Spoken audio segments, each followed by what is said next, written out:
പരിശുദ്ധ ദൈവമാതാവിൻ്റെ വണക്കമാസം 19-ാം ദിവസം. ദൈവമാതാവായ പരിശുദ്ധ കന്യകാമറിയമേ, ഈജിപ്തിലേക്കുള്ള പ്രയാണങ്ങളിലെ അവിടുന്നും അങ്ങേ വിദഗ്ധ ഭർത്താവായ മാർ ഔസേപ്പും ഉണ്ണിമിശിഹായും അനേകം യാതനകളെ അനുഭവിക്കേണ്ടി വന്നല്ലോ. എങ്കിലും അതെല്ലാം ദൈവതിരുമനസ്സിന് വിധേയമായി സന്തോഷപൂർവ്വം സഹിച്ച് ഞങ്ങളുടെ ജീവിതത്തിൽ ഞങ്ങൾക്കുണ്ടാകുന്ന ബുദ്ധിമുട്ടുകളും ക്ലേശങ്ങളും ക്ഷമാപൂർവ്വം അഭിമുഖീകരിച്ച് സ്വർഗരാജ്യത്തിൽ എത്തിച്ചേരുവാനുള്ള അനുഗ്രഹം പ്രാപിച്ചു തരണമേ. അങ്ങ് ജീവിച്ചതും പ്രവർത്തിച്ചതും ഈശോയ്ക്ക് വേണ്ടിയായിരുന്നു.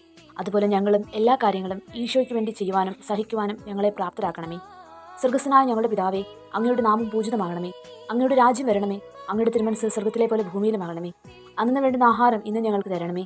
ഞങ്ങളോട് തെറ്റ് ചെയ്യുന്നവരോട് ഞങ്ങൾ ക്ഷമിക്കുന്നത് പോലെ ഞങ്ങളുടെ തെറ്റുകൾക്ക് ഞങ്ങളോടും ക്ഷമിക്കണമേ. ഞങ്ങളെ പ്രലോഭനത്തിൽ ഉൾപ്പെടുത്തരുതേ, തിന്മയിൽ നിന്നും ഞങ്ങൾ രക്ഷിച്ചു കൊള്ളണമേ. ആമേ.